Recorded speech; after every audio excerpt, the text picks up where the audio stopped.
Baru.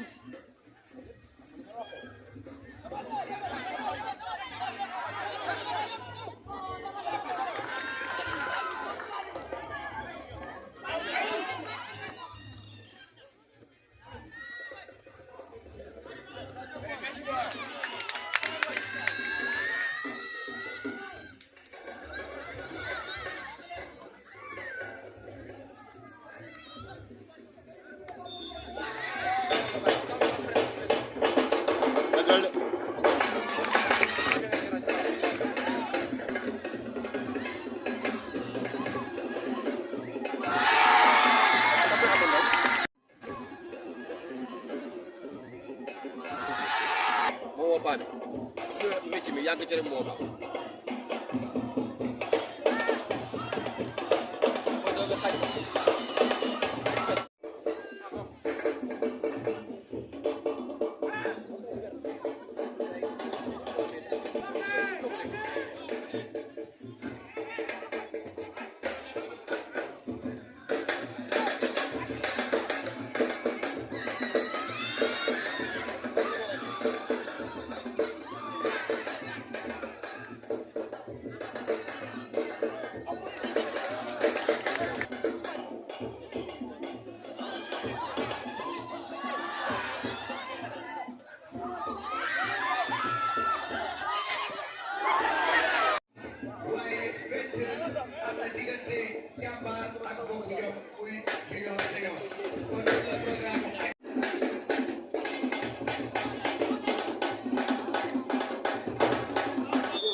Bon, je m'appelle Serigne Momad Fall, coach de l'ASC Bapougi, zone 1A, commune de Kaffrine.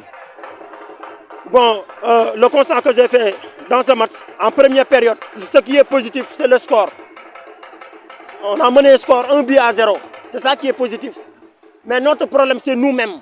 Là, c'est Bapougi. Notre problème, ce n'est pas l'ASC Manko, mais c'est nous-mêmes. C'est nous, notre problème. Donc, le match m'a donné raison. Parce qu'on a encaissé 2 buts à cause de notre comportement. À cause de notre comportement, on a encaissé 2 buts. Alors qu'on pourrait éviter cela. Donc, l'équipe adverse va profiter sur ces détails et il va marquer. En second mi-temps, en 6 minutes de jeu, on a une occasion franche. On pouvait même 2-0. Mais on a raté ce but. Finalement, l'équipe adverse est venue et il nous a mené 2 buts à 1. Donc, il nous a gagné sur ce score. Ok, merci beaucoup. Okay, merci.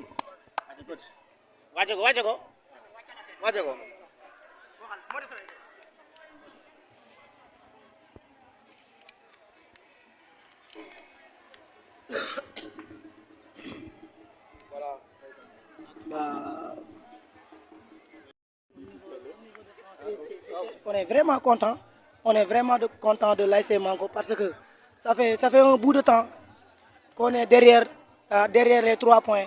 Mais malheureusement, on faisait des sorties malheureuses, négatifs. Mais alhamdoulilah, aujourd'hui, on a remporté les 3 points. Alhamdoulilah. Le travail continue. Revenez un peu sur le match. Comment vous avez fait pour le match, on a fait un classement.